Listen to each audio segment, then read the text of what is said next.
না তো কারওয়া কি তলাশ হ্যায় না।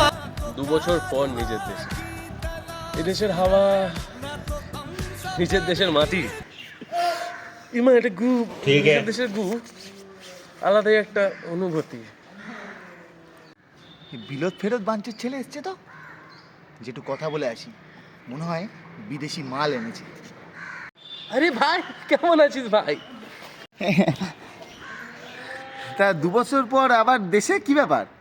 জানিসই তো, বিয়ের পরে পরেই চলে যেতে হচ্ছে কাজের চক্করে আমেরিকা।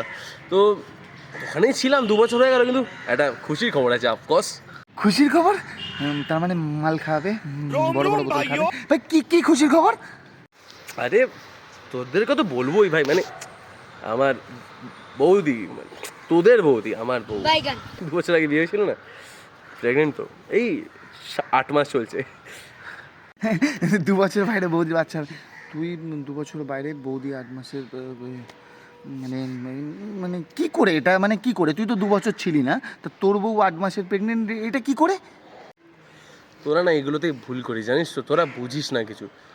কি করে, কমার্সের স্টুডেন্ট তো, বায়োলজি পড়িস নি। শোন, ব্যাপারটা কি বলতো, সত্যি গেলে ভালোবাসা না এই বাউন্ডারিজ বোঝে না। আর বাই দ্য ওয়ে, এখানে 5G চলে, ইউএসএতে তো 10G, ওয়াইফাই, প্ল্যান সিস্টেম, বুঝতে হবে। ও মানে তুই হ্যান্ডেল মেরে মেরে বোতলে জমিয়েছিলিস, ওটা পাঠিয়েছিলিস নাকি? না মানে ওই জন্য না, বউ আমায় বলেই দিয়েছিল ফোনেতে, আসে না পাড়ার লোকেদের সাথে আলবার লোকের সাথে কথা বলতে না, তোরা যা তো।